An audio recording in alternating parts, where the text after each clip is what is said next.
প্রপারে আয়কর হানা ওরার মুখে যেদিনকে ইলেকশন কমিশন ফুল বেঞ্চ ইস্যু করেছিল না দিল্লিতে, সেদিনই তারা বলেছিল যে এবারে স্পেশালি রাজনৈতিক দল এবং নেতারা যে হেলিকপ্টার এবং চার্টার ফ্লাইট ব্যবহার করবেন সেখানে তল্লাশি করা হবে এবং সেটা ইনকাম ট্যাক্স ডিপার্টমেন্টকে দায়িত্ব দেওয়া হবে।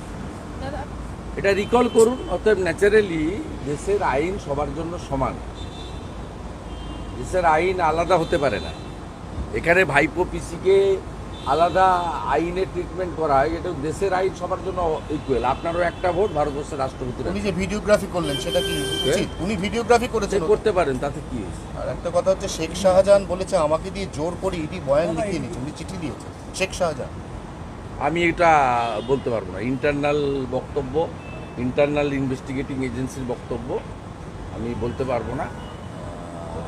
শাহজাহান যে অভিযুক্ত এটা সন্দেশখালীর লোকেরাই বারে বারে বলেছে, এবং গতকালও আমার যে পদযাত্রা বা মিছিল ছিল তাতে দেখেছেন যেভাবে মা বোনেরা নতুন পয়লা বৈশাখ পালন করেছেন।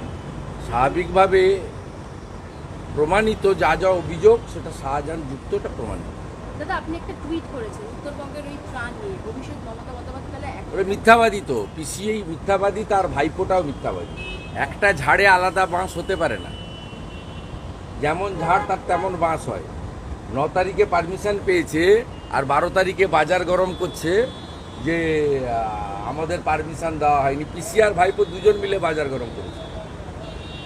আমাকে নবান্ন থেকে লোকাল পাঠিয়ে দিয়েছে, আমি আজকে টুইট করে দিয়েছি। সব আধিকারিকরা এখনো পিসি ভাইপোর পের হলে যায়নি, এখনো মেরুদণ্ড অনেক সোজা আছে। উত্তরবঙ্গে আজকে ঠিক আছে।